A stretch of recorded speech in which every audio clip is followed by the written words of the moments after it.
Hello everyone, আবারও চলে আসলাম নতুন একটা ব্লগ ভিডিও নিয়ে। আজ সকালে ঘুম থেকে উঠেই কিন্তু ষষ্ঠী পুজোর জন্য সব কিছু গুছিয়ে নিয়েছি, তো সেটাই তোমাদের সাথে শেয়ার করব। তো চলো শুরু করা যাক।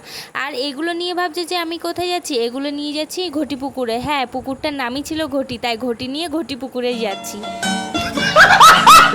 তারপর কিন্তু ঘটি নিয়ে ঘটি পুকুরে অবশেষে আমরা চলেই আসলাম। আর দেখো এরা কি নির্দয় মানুষ, আমাকে ফেলে রেখে এরা এগিয়ে গেছে, পিছনে একবার ঘুরেও তাকায় না যে এই মানুষটা আছে।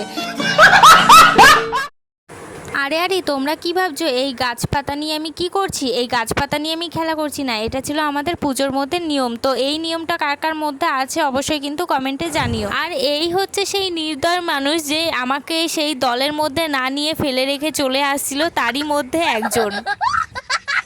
আরে আরে, তোমরা কি ভাবছো যে আমি এই জিনিসগুলো নিয়ে কি করব? একটা করে জলে ডুব দেবো আর পাখার হাওয়া খাবো।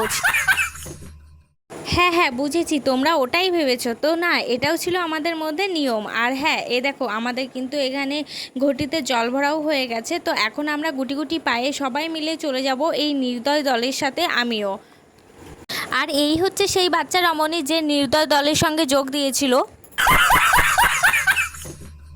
তো বন্ধুরা, আমার এই ভিডিওটি তোমাদের কেমন লেগেছে অবশ্যই কিন্তু কমেন্টে জানাতে ভুলো না। আবারও আসি নেক্সট একটা ভিডিও নিয়ে। আজকের মতো টাটা।